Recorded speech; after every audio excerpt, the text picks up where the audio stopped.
G Magma, everyone, and welcome back. Also, happy belated New Year to everyone. I guess it still counts. I hope we had a good start into 2026. I'll be your host for today's session, where we talk all about the updated Lava Network roadmap for 2026.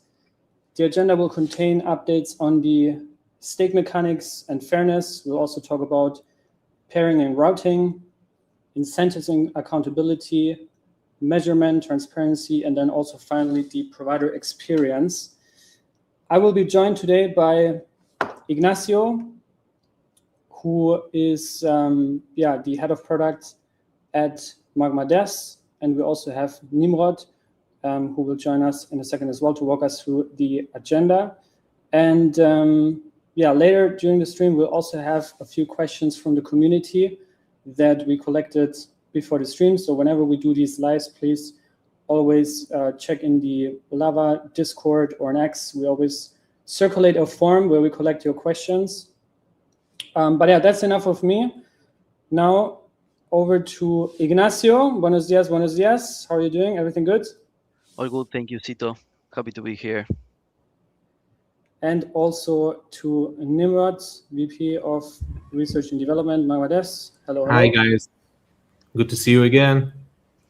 Yes, I think the Lava community is already in the house. We have Mr. Deepto, who also left a question. Ibrahim is there, G Magma, everyone. So without further ado, I will leave the stage to you, gentlemen. I'll put myself backstage, and if there's any questions from the community, please leave them here in the comments in the live stream, and we will pick that up towards the end. Perfect. Now, Ignacio, over to you.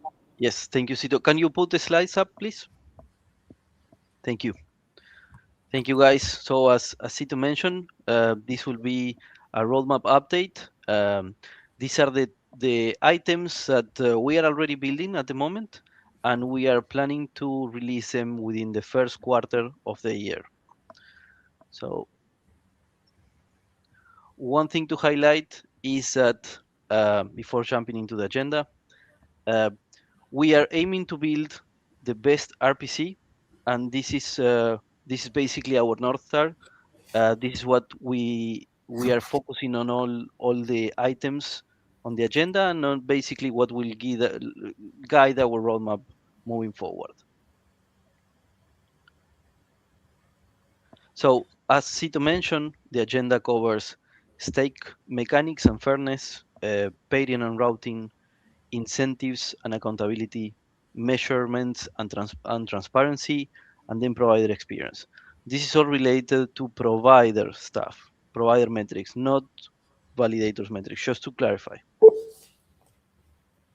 And we have another member joining the call. No? Okay. Yeah, I'm here. Can you hear me perfectly? Yes. So hi everyone.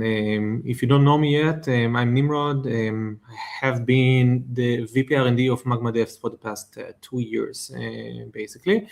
And what I want to discuss today is mostly like how we're going to bring back the greatness to the providers, and that will be the focus of Q1 for the beginning of this year.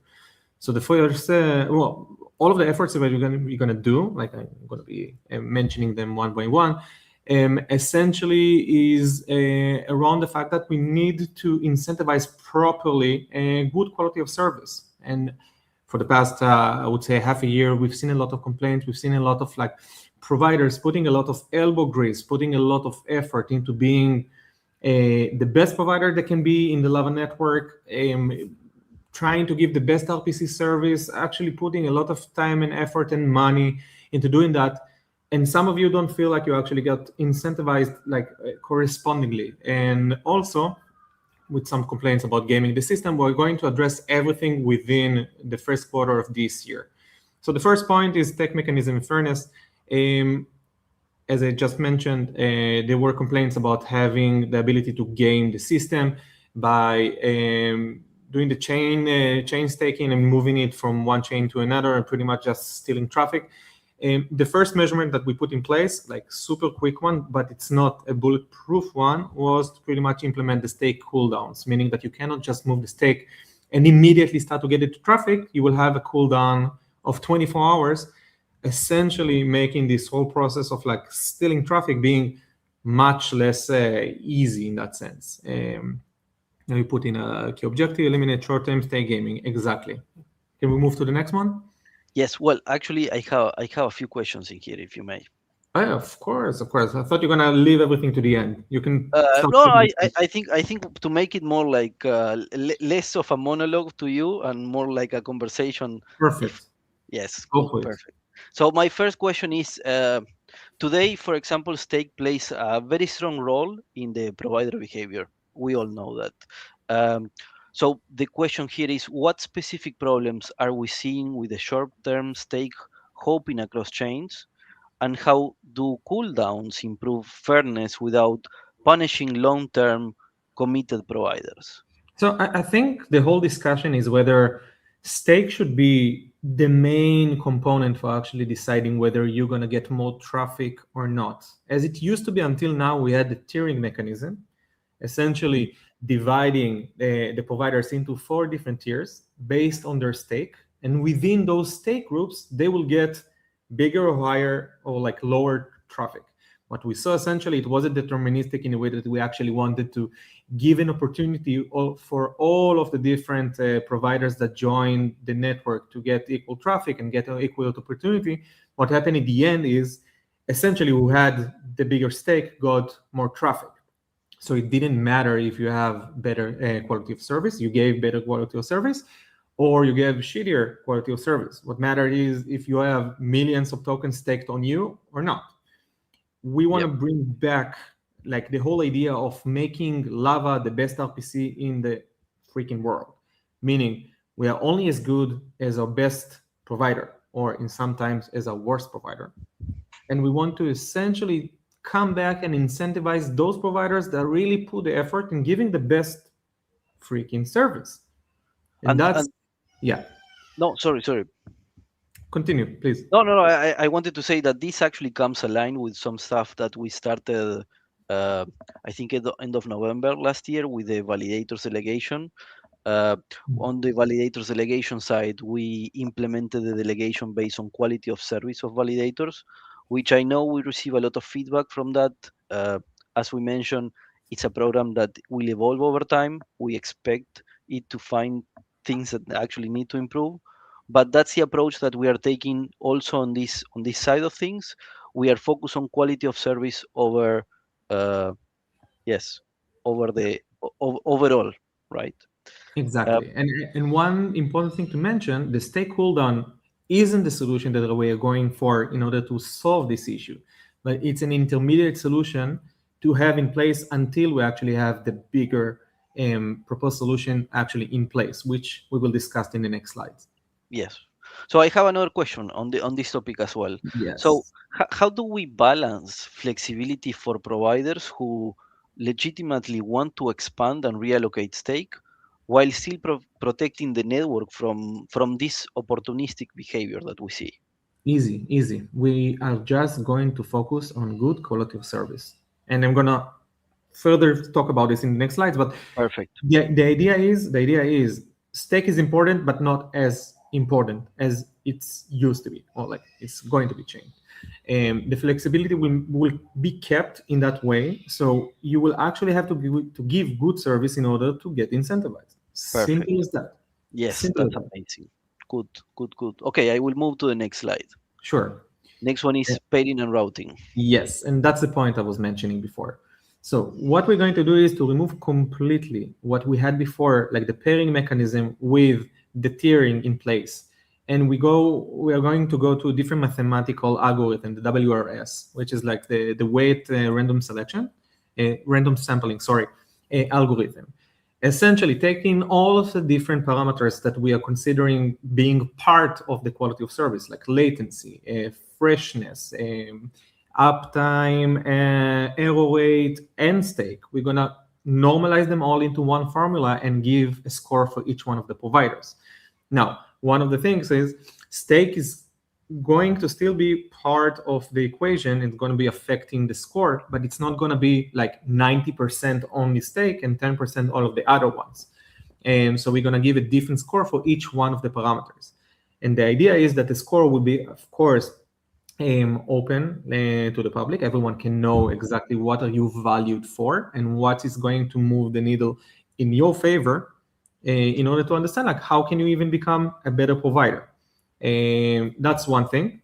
The second thing is we're going to break the regionality barriers. Currently, you can have a provider staked in a specific location in US, in EU, in Asia, whatever, or global.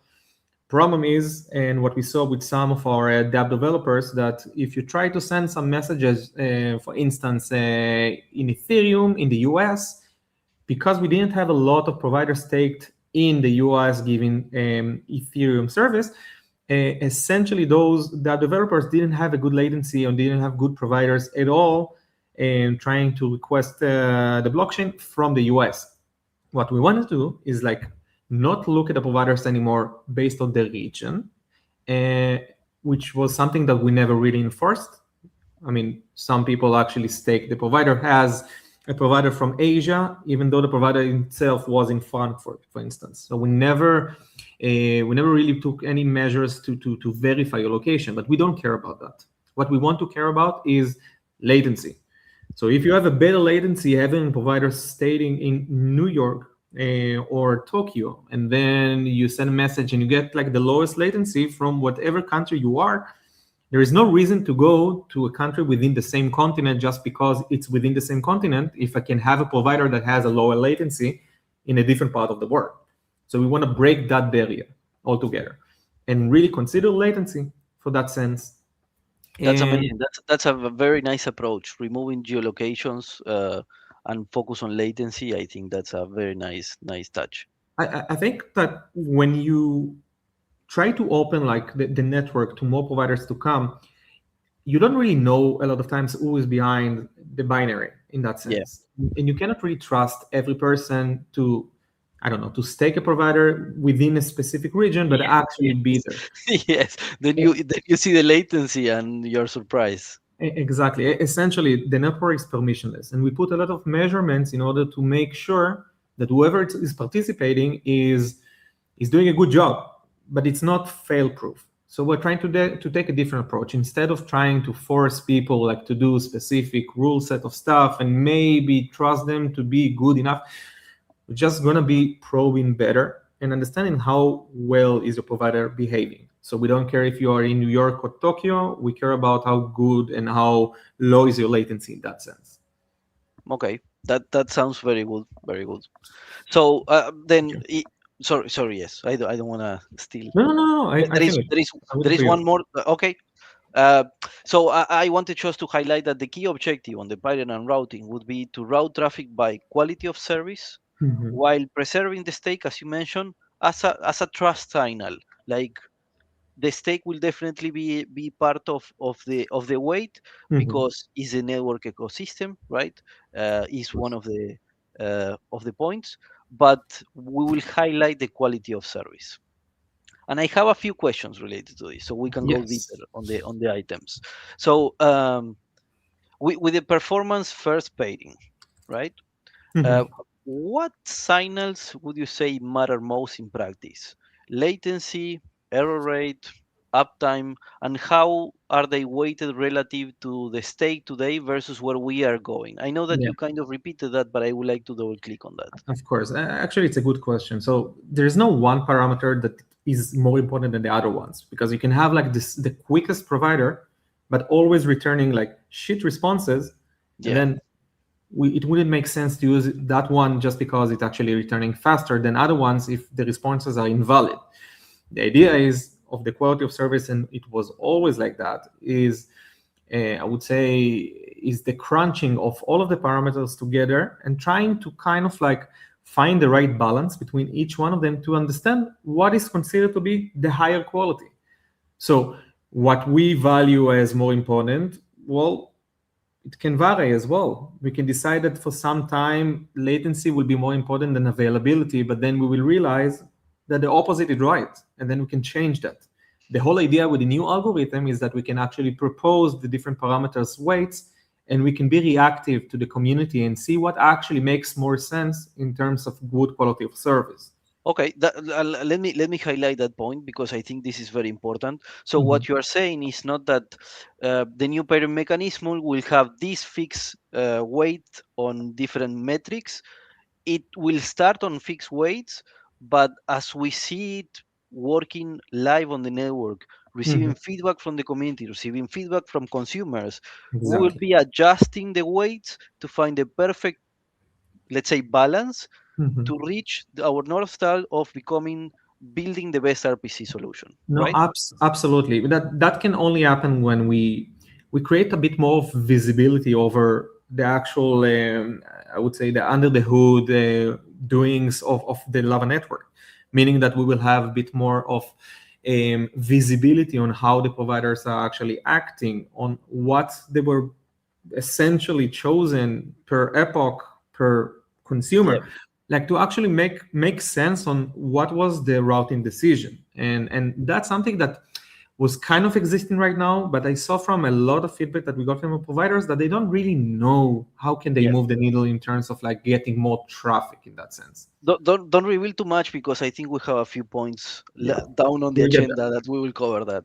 I Of course. have another question, if I may. Go.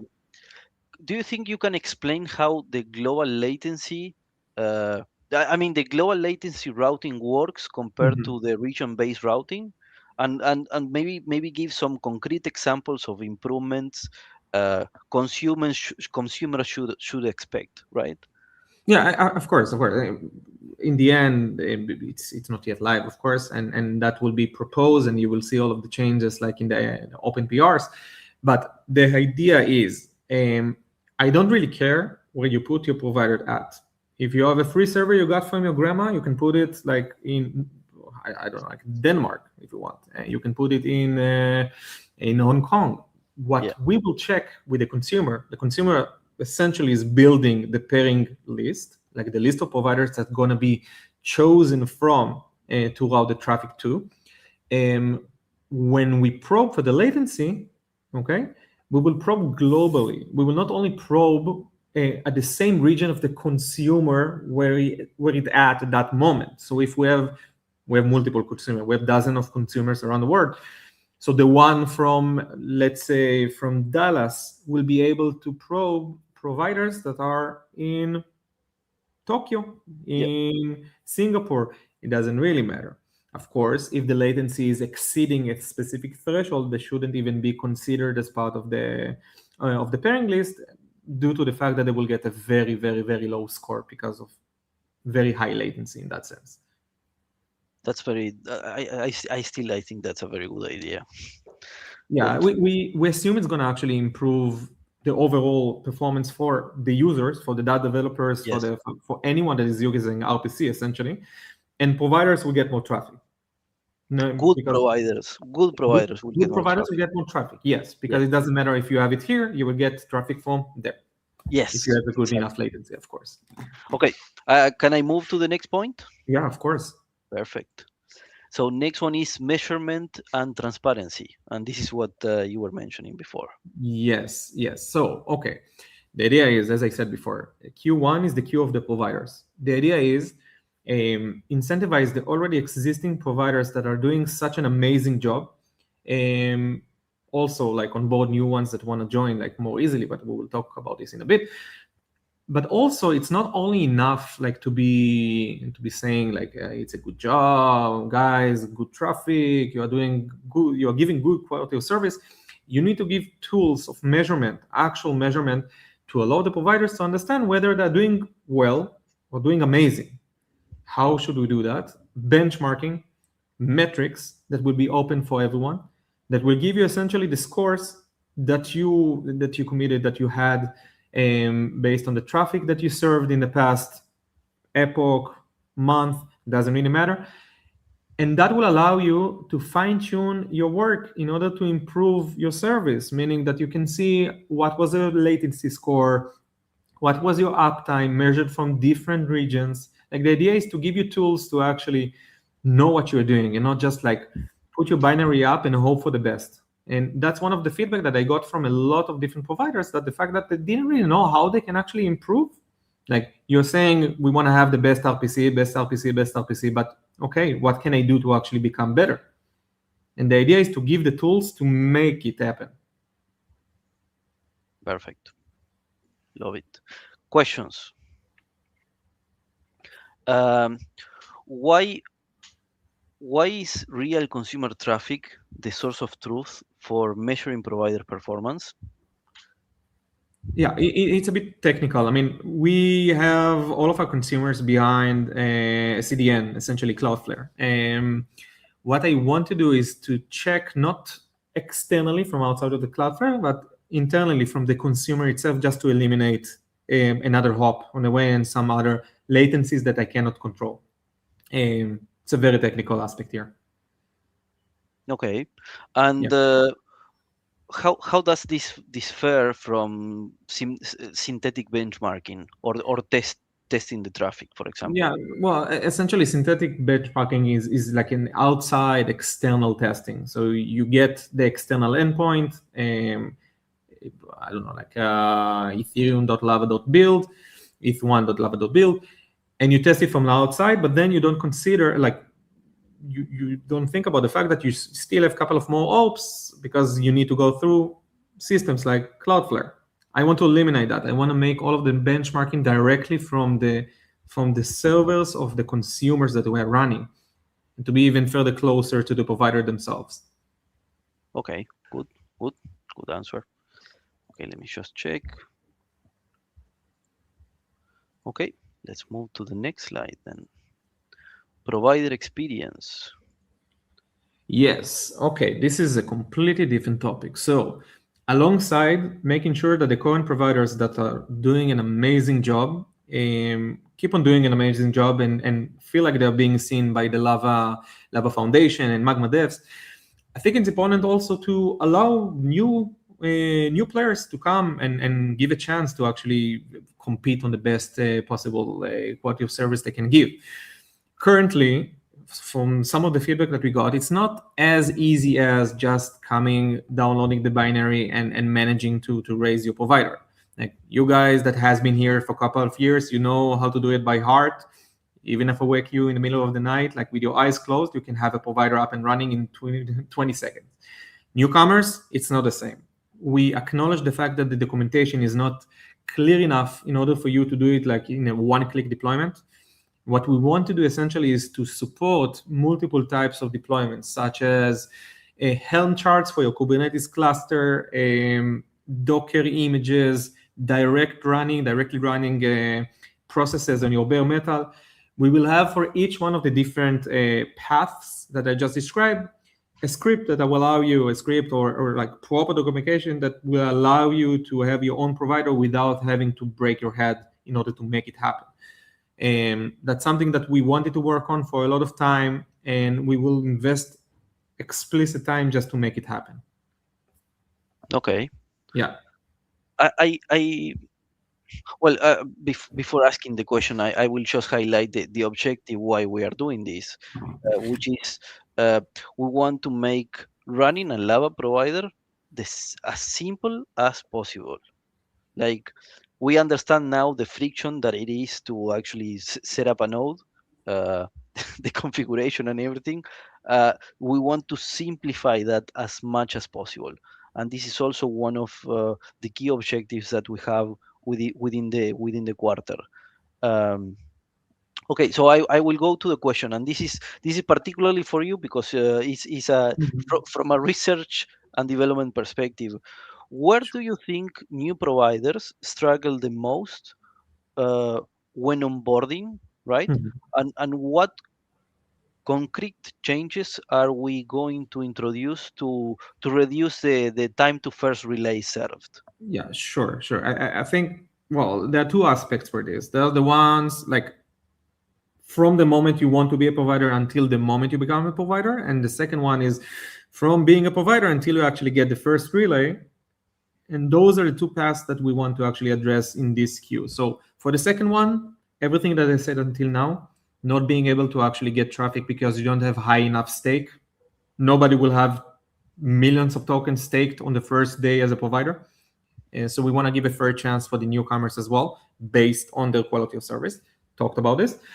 The first part, what we saw until now, like couple of the friction points for becoming a new provider are, first of all, in the documentation. It's not very clear on how to run the provider properly. There are so many different parameters that you can actually use, so many options, and it's not as easy as just clicking two clicks in order to have a provider up and running. You also need a wallet. You need to put some funds inside the wallet. That's not very clear if you read the documentation for the first time, or if you're not that I would say blockchain native or node runner native in the community. What we want to do is, of course, change the documentation, make it simple as fuck. It will be fail-proof, tight. Everyone can essentially have a provider. The second thing will be using automated scripts for each one of the different things that I mentioned before, like Helm chart, Docker Compose, or running as a process on your server. But we will automate everything, that it will be as simple as getting it from the repo. I don't know, like doing a git clone, building the binary by yourself if you want or not, but just running the script should be enough. And we're working on that to make the DevX experience for the newcomers as simple as fuck. Good.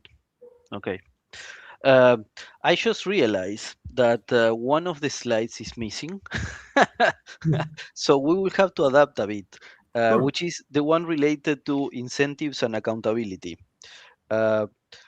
So I have the points on the slide. It doesn't matter. I will read them, and we can discuss them. Right? Is that okay? Absolutely. Of Perfect. course. So for incentives and accountability, what we want to do is to provide stronger rewards for consistently high quality providers. Again, highlighting the importance on quality of service. And then we will introduce automatic penalizations for sustained poor performance, meaning errors, instability, and timeouts. Would you like to add extra comments in here? Yeah, so let's make a clarification. We are not going to implement a penalty mechanism that we actually penalize bad providers. We're not going to do it explicitly. We're not supporting of slashing. We thought about it in the past. We had data reliability that was supposed to do that, but then we changed the mindset. Instead of penalizing bad providers, let's incentivize good providers. Meaning, Perfect. you can be part of the Lava network. Everyone can be. It's permissionless. Do whatever you want. But in order to actually give, I don't know, serve CUs, be a good provider that gets like actual traffic, you need to give good quality of service.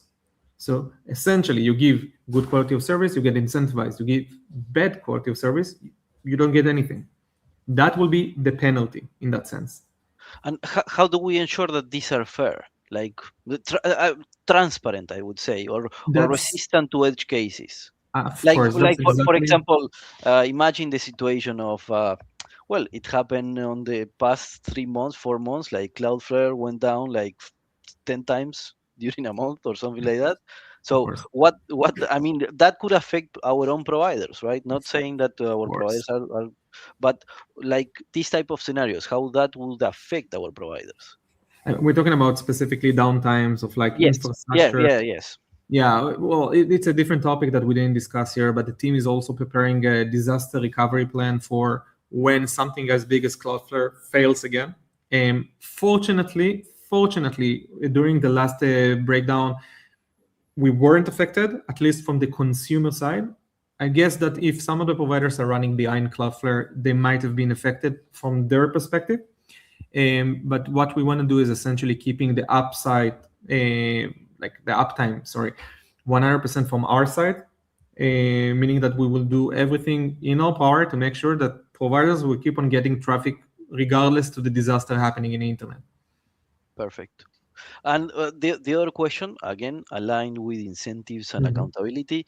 To you, what does consistently high quality means in measurable terms?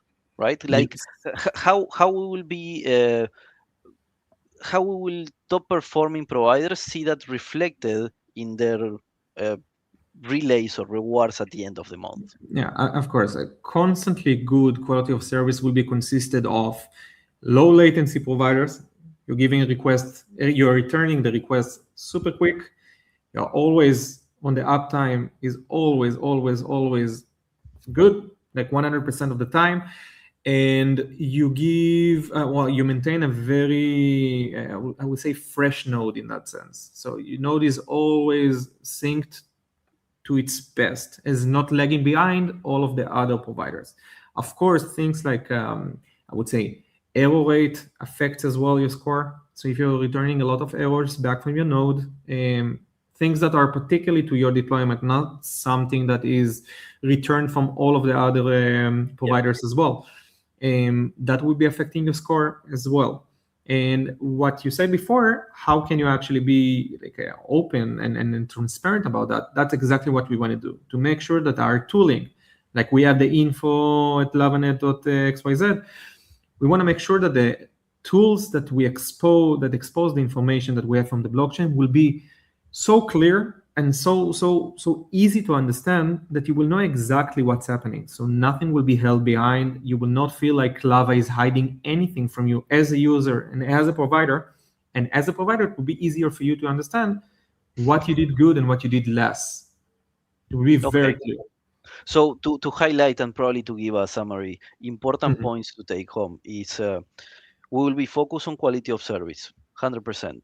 Yes. Stake will remain important at a trust point, I would say, but Yes. the main selection would be the criteria would be quality of service measured by the metrics you just highlighted. Mhm. We will improve transparency on how are we picking I mean, not necessarily us, how the consumer is picking the providers, right? Mhm. We will be giving monitoring tools for that sense, and we also want to improve, or not necessarily improve, but improve and simplify more to Mhm. the simplify part, how to set up a provider, so everyone won't have like a difficult journey, onboarding journey into Lava provider setup. Exactly. Perfect. Exactly. Perfect. I think we are ready for the Q&A.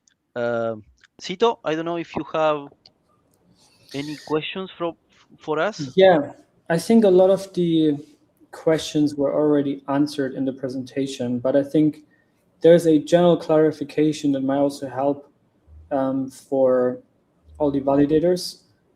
So here's one that I want to ask to either of you.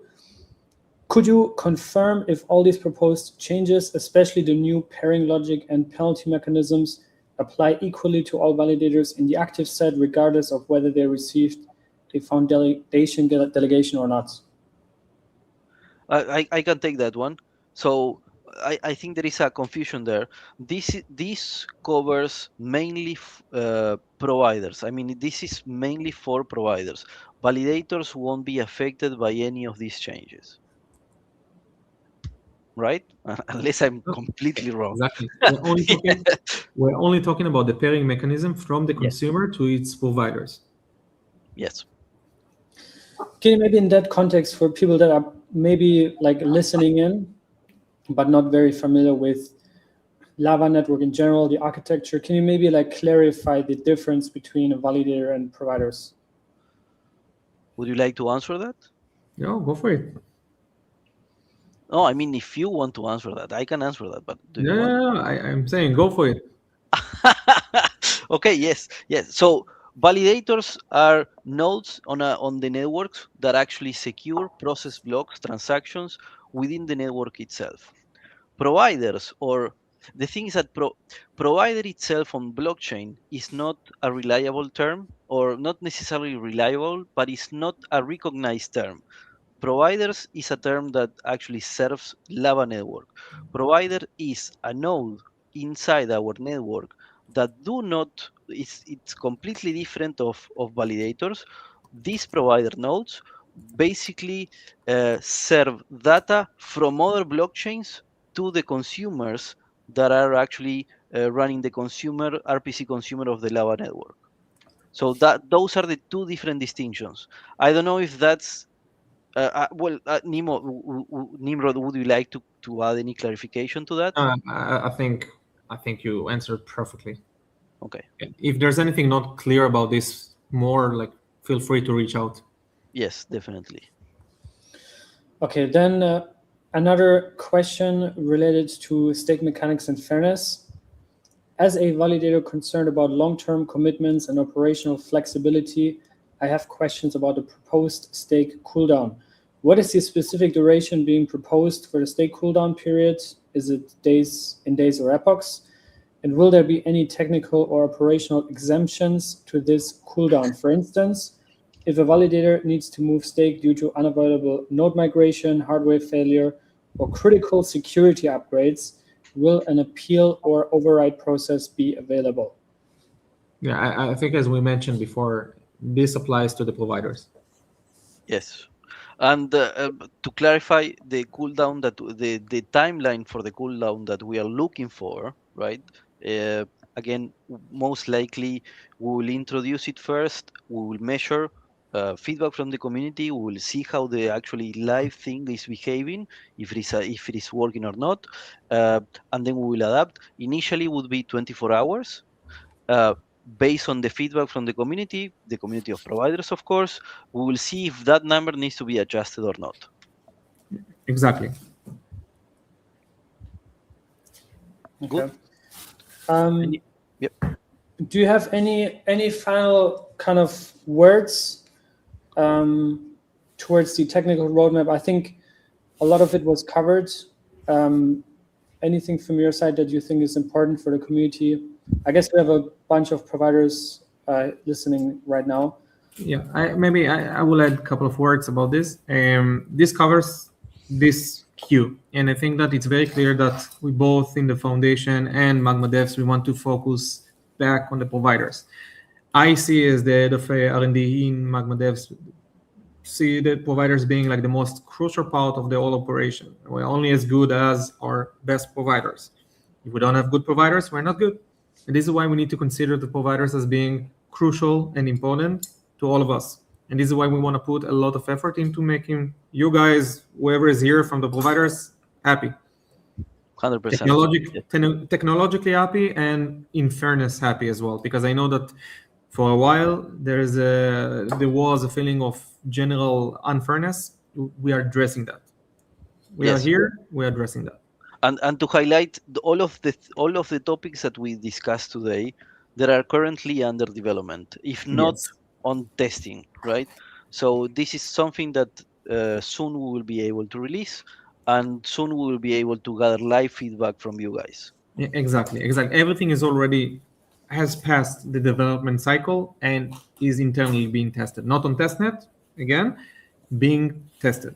When we're ready, you can already view the PRs that we have open. Everything is open. If you have any questions, always direct them through Foundation. I'm here open. I'm available in the Discord as well. Feel free.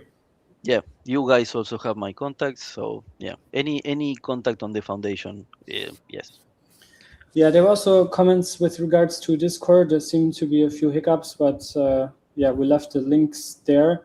If you're unable to join Discord, maybe join our Telegram chat and drop questions there. Also, if you want to connect with Ignacio or Nimrod or get access to the slides, I think someone also asked for that. But yeah, thank you so much, gentlemen. This was really insightful. One final comment that I think we forgot to mention. These update roadmaps, we will try to have them more frequently, not only from Magma in this case, but if there are any new contributors building on top of Lava, we will bring them on. The whole idea is to make this more transparent, to be more open, and to share with the community and to gather the feedback, right? So I just wanted to highlight that we will do our best to have these sessions more often. Yes. Sounds bullish. All right. Yes, definitely. Thank you so much. Thank you, guys. See you around. Thank you, Ignacio. Thank you, everyone in the stream. Bye-bye. Bye.